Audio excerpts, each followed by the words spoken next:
Hello guys, welcome to Forex Learning Series Part 3. So ഈ വീഡിയോയിൽ കുറേ പേർക്കുള്ള ഒരു സ്റ്റാർട്ടിംഗ് ട്രബിൾ തീരും അല്ലെങ്കിൽ ഒരു സ്റ്റാർട്ടിംഗ് ക്ലാരിറ്റി തീരും എന്ന് ഞാൻ വിചാരിക്കുന്നു. കാരണം ഈ വീഡിയോയിൽ നമ്മൾ സംസാരിക്കാൻ പോകുന്നത് how we trade in forex. എങ്ങനെ നമുക്ക് ഫോറക്സ് ട്രേഡിങ് ചെയ്യണമെങ്കിൽ കുറച്ച് പ്രൊസീജിയേഴ്സ് ഒക്കെ ഉണ്ടല്ലോ. നമ്മളിപ്പോൾ ഇന്ത്യൻ മാർക്കറ്റിൽ ചെയ്യുകയാണെങ്കിലും അവിടെയും കുറേ പ്രൊസീജിയേഴ്സ് ഉണ്ട്. നമുക്കൊരു ഡിമാൻഡ് അക്കൗണ്ട് എടുക്കണം, ഒരു ബ്രോക്കർ ചൂസ് ചെയ്യണം, അങ്ങനെയുള്ള കുറച്ച് കാര്യങ്ങളൊക്കെ ഉണ്ടല്ലോ. അതേപോലെ ഇവിടെയും കുറച്ച് കാര്യങ്ങളൊക്കെ നമ്മുടെ കയ്യിൽ വേണം. അപ്പം അത് എന്തൊക്കെ രീതിക്ക് നമുക്കത് ചെയ്യാം എന്ന് നമുക്ക് നോക്കാം. ഓക്കെ, അപ്പം ഞാൻ ഇവിടെ എഴുതിയിരിക്കുന്ന പോലെ തന്നെ how we trade in forex. നമുക്ക് രണ്ട് രീതിക്കാണ് ഫോറക്സ് മാർക്കറ്റ് ചെയ്യാൻ പറ്റുക.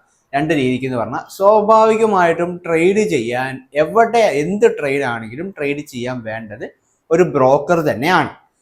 ഇവിടെ നമുക്ക് ഫണ്ടിങ് ഫേം യൂസ് ചെയ്തിട്ടും എന്ത് ചെയ്യാം, ട്രേഡ് ചെയ്യാം. അല്ലെങ്കിൽ നമുക്ക് ബ്രോക്കറും ചൂസ് ചെയ്യാം. സോ ബ്രോക്കർ ആണെങ്കിലും ഫണ്ടിങ് ഫേം ആണെങ്കിലും ഇത് രണ്ടിനും നമുക്ക് ഒരു അക്കൗണ്ട് എന്തായാലും എടുക്കണം. നമ്മളുടെ ഒരു ഐഡന്റിറ്റി അവിടെ വെരിഫൈ ചെയ്യണം. ഇത് മാൻഡറ്ററി ആണ്. ഏത് ട്രേഡിംഗ് ആണെങ്കിലും ഇത് മാൻഡറ്ററി തന്നെയാണ്. സോ നമുക്ക് രണ്ടും നോക്കാം, എങ്ങനെയാണ് അത് രണ്ടും ചെയ്യേണ്ടത് എന്ന് നോക്കാം. ഓക്കെ, സോ നമ്മളിപ്പോൾ ബ്രോക്കറാണ് ചൂസ് ചെയ്യുന്നതെന്നുണ്ടെങ്കിൽ നമുക്കവിടെ ഞാൻ നോ റൂൾസും എന്ന് എഴുതി വെച്ചിരിക്കുന്നത് കാണാൻ പറ്റും. സോ അതിന്റെ ഒരു അർത്ഥം എന്താണെന്ന് വെച്ചാൽ ബ്രോക്കറിൽ ട്രേഡ് ചെയ്യുന്നത് നമ്മളുടെ പൈസ കൊണ്ടാണ്, നമ്മളുടെ ഓൺ ക്യാപിറ്റൽ കൊണ്ടാണ്. നിങ്ങളുടെ അടുത്ത് ഇപ്പോൾ ഒരു 1 lakh rupees ഉണ്ടെങ്കിൽ ഈ 1 lakh rupees നിങ്ങൾ ഈ ബ്രോക്കറിൽ ഡെപ്പോസിറ്റ് ചെയ്യും. ഓക്കെ, എന്നിട്ടാണ് നിങ്ങൾ ട്രേഡ് ചെയ്യുന്നത്.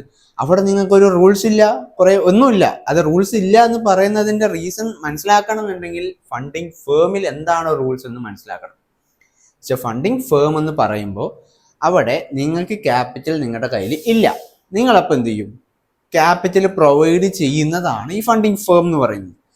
നമ്മൾ എന്ത് ചെയ്യും, അവിടെ വലിയൊരു ക്യാപിറ്റൽ അക്കൗണ്ട് നമ്മൾ ബൈ ചെയ്യും ചെറിയൊരു പൈസയ്ക്ക്. നമ്മൾ അതിൽ ട്രേഡ് ചെയ്യുന്നു.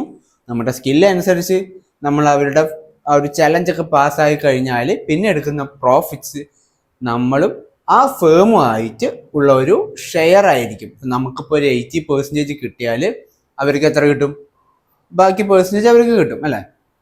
അങ്ങനെയാണത്. നമുക്ക് ആ ബാക്കി പെർസെൻറ്റേജ് തരുള്ളൂ. എന്ന് വെച്ചാൽ നമുക്ക് ആ 80% തരുള്ളൂ. നമ്മളൊരു 1000 rupees പ്രോഫിറ്റ് ഉണ്ടാക്കിയാൽ, 1000 rupees അല്ല, $1000 നമ്മൾ പ്രോഫിറ്റ് ഉണ്ടാക്കിയാൽ അതിന്റെ 80% നമുക്ക് തരുള്ളൂ $800. ഓക്കെ, അത് അങ്ങനെ പ്രോഫിറ്റ് ഷെയർ ചെയ്തിട്ടാണ് നമുക്ക് അവിടെ കിട്ടുക. അതിന് നമ്മൾ വിഡ്രോ ചെയ്യുക അല്ലെങ്കിൽ പ്രോഫിറ്റ് ഉണ്ടാക്കുക എന്ന് തന്നെയാണ്. അതിന് വിഡ്രോ ചെയ്യുക എന്നല്ല പറയുക. അവിടെ നമ്മൾ പറയുന്നത് പേ ഔട്ട് എടുക്കുക എന്നൊക്കെയാണ്. അതിലോട്ടൊക്കെ നമുക്ക് വരാം, അതിലോട്ടൊക്കെ ഡീറ്റെയിൽ ആയിട്ട് നമുക്ക് വരാം. ഓക്കെ, അപ്പൊ ഇവിടെ നോ റൂൾസ് ആണ്, അവിടെ റൂൾസ് ഉണ്ട്. കാരണം അങ്ങനെ ഒരു അക്കൗണ്ടിൽ നമ്മൾ ട്രേഡ് ചെയ്യുമ്പോൾ അവിടെ കുറച്ച് അവരുടെ റൂൾസ് നമ്മൾ പാലിക്കേണ്ടി വരും അല്ലേ. അല്ലാണ്ട് നമ്മളുടെ ഇഷ്ടത്തിന് ട്രേഡ് ചെയ്യാൻ പറ്റൂ. ഇവിടെ ഫുള്ളി നമ്മളുടെ ഇഷ്ടമാണ്. കാരണം നമ്മളെടുത്ത അക്കൗണ്ട്, നമ്മളിട്ട ക്യാപിറ്റൽ എല്ലാം നമ്മളുടെയാണ്. പിന്നെ വേറെ ഒന്നും ചെയ്യേണ്ട ആവശ്യമില്ല. അതിൽ നിന്ന് കിട്ടുന്ന പ്രോഫിറ്റ് മൊത്തം നമുക്ക് തന്നെയാണ്. സോ നമുക്കൊരു ബ്രോക്കർ അക്കൗണ്ട് എടുക്കണമെങ്കിൽ ആദ്യം നിങ്ങളൊരു ബ്രോക്കറിനെ ചൂസ് ചെയ്യണം കേട്ടോ. ഞാനൊരു പേഴ്സണലി ഒരു ബ്രോക്കർ ചൂസ് ചെയ്തിട്ടുണ്ട്. ഞാൻ ഒരിക്കലും അത് സജസ്റ്റോ പ്രൊമോഷനോ ചെയ്യല്ല. ഞാൻ അക്കൗണ്ട് എങ്ങനെ എടുക്കാമെന്നൊരു വീഡിയോ ഓൾറെഡി ചെയ്തിട്ടുണ്ട്. അത് ഇവിടെ ഞാൻ ഐ ബട്ടണിൽ കൊടുക്കാം. ഓക്കെ, സോ അത് വേണമെങ്കിൽ നിങ്ങൾക്ക് അത് നോക്കിയിട്ട് ചെയ്യാം. അല്ലെങ്കിൽ വേറെയും ബ്രോക്കേഴ്സ് ഉണ്ട്. പിന്നെ കുറെ ലിക്വിഡിറ്റി പ്രൊവൈഡ് ചെയ്യാത്ത ബ്രോക്കേഴ്സും കാര്യങ്ങളൊക്കെ ഉണ്ട്. അതിലൊന്നും പോയി ചാടരുത്. ഓക്കെ, അപ്പൊ ഇവിടെ ഒരു ബ്രോക്കർ അക്കൗണ്ട് ആദ്യം നമ്മൾ ഓപ്പൺ ചെയ്യണം. ഒരു അക്കൗണ്ട് നമ്മൾ ആ ഒരു ബ്രോക്കർ ചൂസ് ചെയ്തതിന് ശേഷം, അതൊക്കെ നിങ്ങളുടെ ഇഷ്ടം മാത്രമാണ്. എന്നിട്ട് ഒരു അക്കൗണ്ട് ഓപ്പൺ ചെയ്യണം. അക്കൗണ്ട് ഓപ്പൺ ചെയ്യാനായിട്ട് നിങ്ങൾക്ക് നിങ്ങളുടെ ഐഡന്റിറ്റി എന്ത് വേണമെങ്കിലും ചൂസ് ചെയ്യാം. ഇപ്പോൾ ഡ്രൈവിംഗ് ലൈസൻസ്, ഈവൻ ആധാർ, അങ്ങനെയൊക്കെ ചൂസ് ചെയ്തിട്ട് ഓരോ ബ്രോക്കർ എന്താണ് ചോദിക്കുന്നത് അതിനനുസരിച്ച് നമുക്ക് അത് പ്രൊവൈഡ് ചെയ്തിട്ട് അക്കൗണ്ട് അവിടെ വെരിഫൈ ആക്കാൻ പറ്റും. വെരിഫൈ ആക്കിയതിന് ശേഷം നമുക്ക് അവിടെ നമ്മൾ അക്കൗണ്ട് എടുത്ത് കഴിഞ്ഞു. ഇനി നമുക്ക് എന്താ വേണ്ടത്, നമുക്കിനി ക്യാഷ് ഡെപ്പോസിറ്റ് ചെയ്യണം. അതെല്ലാം ടോട്ടലി നിങ്ങളുടെ ഇഷ്ടം മാത്രമാണ്. ഞാൻ ഈ പറഞ്ഞ വീഡിയോയിൽ എങ്ങനെ ഡെപ്പോസിറ്റ് ചെയ്യണം, എങ്ങനെ അത് അക്കൗണ്ട് എടുക്കണം എന്നുള്ളതെല്ലാം ഡീറ്റെയിൽ ആയിട്ട് അവിടെ പറഞ്ഞിട്ടുണ്ട്. വേണമെങ്കിൽ അത് ചെക്കൗട്ട് ചെയ്യാം. സോ അപ്പോൾ ഇങ്ങനെ അക്കൗണ്ട് എടുക്കലും കാര്യങ്ങളെല്ലാം കഴിഞ്ഞാൽ പിന്നെ ഡെപ്പോസിറ്റ് ചെയ്യലാണ്. ഈ ഡെപ്പോസിറ്റിങ്ങും കഴിഞ്ഞാൽ നമുക്ക് ഇതിന് മുമ്പ് വേണമെങ്കിൽ ചെയ്യാം, ഡെപ്പോസിറ്റ് ചെയ്ത് കഴിഞ്ഞിട്ടും ചെയ്യാം. അതൊക്കെ പിന്നെ വേറെ ട്രേഡിങ്ങിന്റെ കാര്യങ്ങളാണല്ലോ. പിന്നെ നമുക്ക് അറിയേണ്ട എന്താ, ഇതിന് നമ്മൾ എവിടെയാണ് ട്രേഡ് പ്ലേസ് ചെയ്യുന്നതും എവിടെയാണ് നമ്മൾ എക്സിക്യൂട്ടും ക്ലോസിങ്ങും അങ്ങനെയുള്ള ട്രേഡ് മാനേജിങ് എവിടെയാണെന്ന് അറിയണം അല്ലേ. ഇവിടെ നമ്മൾ മോസ്റ്റ് ഓഫ് ദ ആളുകളും യൂസ് ചെയ്യുന്ന ഒരു പ്ലാറ്റ്ഫോം എന്ന് പറയുന്നത് MT5 ആണ്. ഓക്കെ, MT5 നിങ്ങൾ പലവരും അത് കേട്ടിട്ടുണ്ടാവും. വൈ MT5 എന്ന് ചോദിച്ചാൽ ഈ MT5 ഇത്രയും സിമ്പിൾ ആയിട്ടുള്ള ഒരു ഇന്റർഫേസ് വേറെ ഒന്നിലും ഇല്ല. അതുകൊണ്ട് തന്നെയാണ് പിന്നെ മിക്ക എല്ലാ ബ്രോക്കേഴ്സും ഒരു 100 ബ്രോക്കർ ലിസ്റ്റ് എടുത്താൽ അതിലത്തെ 98 MT5 പ്രൊവൈഡ് ചെയ്യുന്നതായിരിക്കും. ജസ്റ്റ് ഒരു കണക്ക് പറഞ്ഞതാണ്. ഓക്കെ, അപ്പൊ ഈ ബ്രോക്കറിനെ നമുക്ക് എന്ത് ചെയ്യുക, നമ്മൾ കണക്ട് ചെയ്യുക, MT5 കണക്ട് ചെയ്തിട്ടാണ് നമ്മൾ ഉപയോഗിക്കുക. ഓക്കെ, പലവർക്കും ഉള്ള ഡൗട്ട് എന്താണെന്ന് വെച്ചാൽ MT5 എന്ന് പറയുന്ന ഒരു ബ്രോക്കർ ആണെന്നാണ് പലവരും വിചാരിച്ചു വെച്ചിരിക്കുന്നത്. എന്ന് വെച്ചാൽ MT5 നമുക്ക് ട്രേഡ് ചെയ്യാൻ പറ്റും, അതിൽ നമുക്ക് ക്യാഷ് ഇടാൻ പറ്റും, അതൊരു ബ്രോക്കർ അല്ലേ എന്നാണ്. ഒരിക്കലും അല്ല. MT5 എന്ന് പറയുന്നത് ഒരു ട്രേഡിംഗ് ടെർമിനൽ മാത്രമാണ്. ട്രേഡ് എക്സിക്യൂട്ടും ട്രേഡ് ക്ലോസിങ്ങും കാര്യങ്ങളൊക്കെ ചെയ്യാൻ വേണ്ടിയിട്ടുള്ള ഒരു ടെർമിനൽ മാത്രമാണ്. നമ്മൾ യൂസ് ചെയ്യുന്ന ബ്രോക്കറിനെ MT5 കണക്ട് ചെയ്തിട്ടാണ് നമ്മൾ എന്ത് ചെയ്യുന്നത്, ഓർഡേഴ്സ് പ്ലേസ് ചെയ്യുന്നത്. ഇവിടെ നമ്മൾ ഓർഡേഴ്സ് പ്ലേസ് ചെയ്താൽ ഓട്ടോമാറ്റിക്കലി നമ്മൾ കണക്ട് ചെയ്തത് കൊണ്ട് ബ്രോക്കറിൽ അവിടെ ഓർഡേഴ്സ് പ്ലേസ് ആയിക്കോളും. ഓക്കെ, നമുക്ക് ഈ സിമ്പിൾ ഇന്റർഫേസിൽ നമുക്ക് കാര്യങ്ങളൊക്കെ മാനേജ് ചെയ്യാൻ പറ്റും. അത്രയേ ഉള്ളൂ ഡിഫറൻസ്. ഓക്കെ, അപ്പോൾ ഇത്രയും കാര്യം മതി നമുക്കൊരു ബ്രോക്കറിൽ ട്രേഡ് ചെയ്യാനായിട്ട്. എങ്ങനെ ഒരു MT5 ക്ലീൻ ആയിട്ട് യൂസ് ചെയ്യാന്നുള്ള വീഡിയോ എല്ലാം നമുക്ക് വഴിയെ ചെയ്യാം കേട്ടോ. അതിപ്പോൾ ഫണ്ടഡ് അക്കൗണ്ടിന്റെ ആണെങ്കിലും എങ്ങനെ ഒരു funded account rules and regulations ഒക്കെ ബേസ് ചെയ്തിട്ടുള്ള വീഡിയോസ് എല്ലാം നമുക്ക് ചെയ്യാം. ഓക്കെ, ദെൻ ഇപ്പൊ ബ്രോക്കറിന്റെ കാര്യം മനസ്സിലായല്ലോ. ദെൻ ഇനി അടിയിൽ എഴുതിയിരിക്കുന്നത് നിങ്ങൾ നോക്കണ്ട, അവസാനം നമുക്കത് പറയാം. അതിനു മുമ്പ് നമുക്ക് ഫണ്ടിങ് ഫേമിന്റെ കാര്യം നമുക്ക് സംസാരിക്കാം. ഫണ്ടിങ് ഫേം എന്ന് പറയുന്ന ഫേം അതൊരു കമ്പനിയാണ്. അത് ശരിക്കും പറഞ്ഞാൽ ഈ ബ്രോക്കറിന്റെയും നമ്മളുടെയും ഇടയിൽ നിൽക്കുന്ന ഒരു കമ്പനിയാണ്. ഓക്കെ, അവരും യൂസ് ചെയ്യുന്നുണ്ട് എന്ത്, ബ്രോക്കർ അവരും യൂസ് ചെയ്യുന്നുണ്ട്. പക്ഷെ നമുക്കവിടെ ആ ഫണ്ടിങ് ഫേം ചൂസ് ചെയ്യുമ്പോൾ വേറെ ബ്രോക്കർ അക്കൗണ്ട് എടുക്കേണ്ട ആവശ്യമൊന്നുമില്ല. ഈ ഫണ്ടിങ് ഫേമിന്റെ അവരുടെ വെബ്സൈറ്റിൽ നമുക്കൊരു അക്കൗണ്ട് എടുക്കുക, അതിൽ പോയിട്ട് എന്താ ചെയ്യണ്ടേ, ബൈ എ ചലഞ്ച് അക്കൗണ്ട്. എന്തുകൊണ്ട് ചലഞ്ച് അക്കൗണ്ട് എന്ന് പറഞ്ഞതെന്ന് വെച്ചാൽ നമ്മൾ അങ്ങനെ ഒരു അക്കൗണ്ട് വാങ്ങുന്ന സമയത്ത് അവിടെ phase 1 phase 2 എന്നൊക്കെ ഉണ്ടാവും. ഇതൊക്കെ പാസ് ആയാലാണ് ഒരു റിയൽ അക്കൗണ്ട് ഒന്നും അപ്പോഴും പറയാൻ പറ്റില്ല.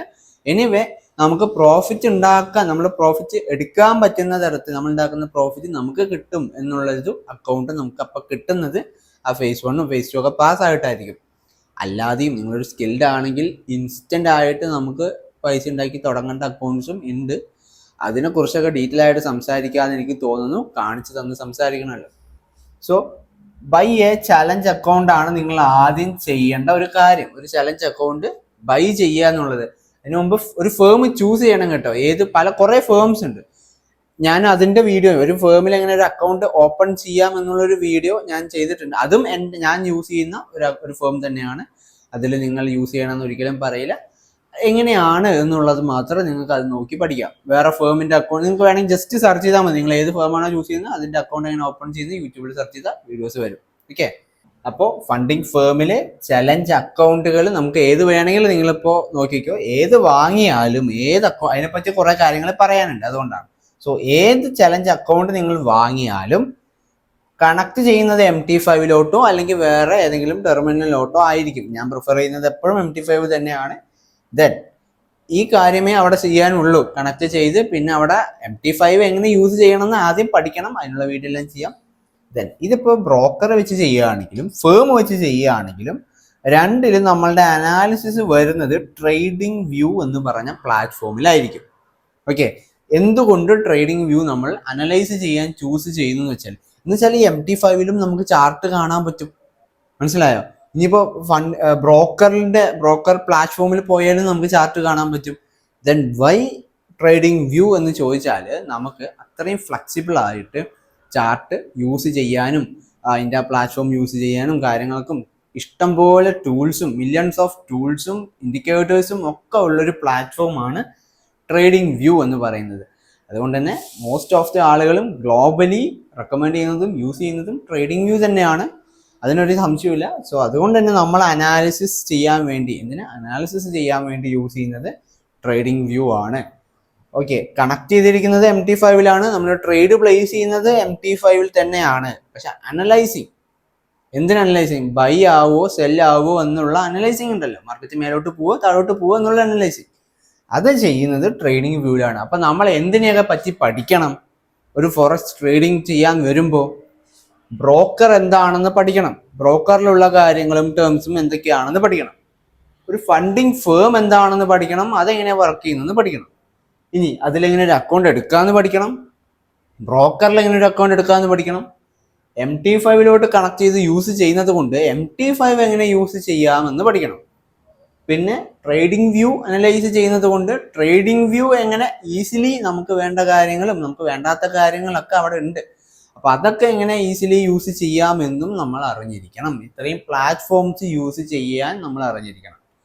ഇതറിയുന്നതൊക്കെ തുടക്കത്തിൽ കുറച്ച് കഷ്ടമായിട്ട് തോന്നും, പക്ഷെ അതിപ്പോൾ യൂസ് ചെയ്തിട്ടുള്ളവർക്ക് അറിയാൻ പറ്റും. എനിവേ, അത് തുടക്കത്തിൽ മാത്രമേ കഷ്ടമായിട്ട് തോന്നുള്ളൂ. പിന്നീട് നിങ്ങൾക്ക് കഷ്ടം വരുന്നത് പ്രോഫിറ്റ് ഉണ്ടാക്കുന്ന കാര്യത്തിലായിരിക്കും. ബാക്കി എല്ലാ കാര്യങ്ങളും അറിയാം, എനിക്ക് പ്രോഫിറ്റ് കിട്ടുന്നില്ല, എനിക്ക് ലോസസ് മാത്രമേ ഉണ്ടാവുന്നുള്ളൂ, എൻ്റെ സ്ട്രാറ്റജി വർക്ക് ആവുന്നില്ല. ഇതാണ് ഏറ്റവും വലിയ പ്രശ്നം നിങ്ങൾ ഇനി നേരിടാൻ പോകുന്നത് ഇൻ ഫ്യൂച്ചർ. ഓക്കെ, അപ്പൊ അത് മനസ്സിൽ വെച്ചോ. അപ്പൊ ഈ കാര്യങ്ങളെല്ലാം മനസ്സിലായല്ലോ നിങ്ങൾക്ക്. ഇനി ഇതിൽ വേറെ ഡൗട്ടും കാര്യങ്ങളൊന്നും ഇല്ലല്ലോ. രണ്ട് രീതിക്കാണ് നമുക്ക് ഫോറക്സ് ട്രേഡിംഗ് ചെയ്യാൻ പറ്റുക. ഞാൻ പറഞ്ഞു, ബ്രോക്കർ ആൻഡ് ഫണ്ടിങ് ഫേം. അതിനെ ബ്രോക്കറിൽ ഒരു അക്കൗണ്ട് ഓപ്പൺ ചെയ്യണം, ഫണ്ടിങ് ഫേമിലും അക്കൗണ്ട് ഓപ്പൺ ചെയ്തിട്ട് എന്ത് ചെയ്യണം, ഒരു ചലഞ്ച് അക്കൗണ്ട് വാങ്ങണം. ഓക്കെ, കണക്ട് MT5 രണ്ടിലും കണക്ട് ടു MT5 തന്നെയാണ്. വേറെ ഇതും ചെയ്യാം, നമ്മൾ MT5ലായിരിക്കും ചെയ്യുക. ഞാൻ പ്രിഫർ ചെയ്യുന്നതും MT5 ആണ്. ഈസി ടു യൂസ് ഫോർ ബിഗിനേഴ്സും എല്ലാവർക്കും. അനലൈസിങ്, ചാർട്ട് അനലൈസിങ്ങിന് നമ്മളിപ്പോൾ ബ്രോക്കർ ചൂസ് ചെയ്തിട്ടാണെങ്കിലും ചെയ്യുകയാണെങ്കിലും ഫണ്ടിങ് ഫേം ചൂസ് ചെയ്തവരാണെങ്കിലും ട്രേഡിംഗ് വ്യൂ ആണ് നമ്മൾ ചൂസ് ചെയ്യുക എന്നും മനസ്സിലായില്ലേ? സോ ഇത്രയും കാര്യങ്ങളാണ് ഈ വീഡിയോയിൽ ഞാൻ ഇൻക്ലൂഡ് ചെയ്യാൻ ശ്രമിച്ചിട്ടുള്ളത്. സോ ഈ വീഡിയോ ഇഷ്ടപ്പെട്ടു അല്ലെങ്കിൽ വാല്യുബിൾ ആയിട്ട് തോന്നിയിട്ടുണ്ടെങ്കിൽ ജസ്റ്റ് സബ്സ്ക്രൈബ് ചെയ്തോ, ലൈക്ക് ചെയ്തോ. പിന്നെ ഇപ്പോഴും ഒന്നും അറിയാതെ നിൽക്കുന്ന നിങ്ങളുടെ ആ ഒരു ഫോറക്സ് പഠിക്കണം എന്ന് താല്പര്യമുള്ള ആ ഫ്രണ്ട്സിനും ഷെയർ ചെയ്ത് കൊടുത്തോ. പ്ലേ ലിസ്റ്റിൽ ഫുള്ളും നമ്മൾ ഡിസ്കസ് ചെയ്യുന്നതാണ്. ഒരു ബിഗിനേഴ്സിന് വേണ്ട എല്ലാ കാര്യങ്ങളും ഇവിടെ നിന്ന് കിട്ടും. Okay, by.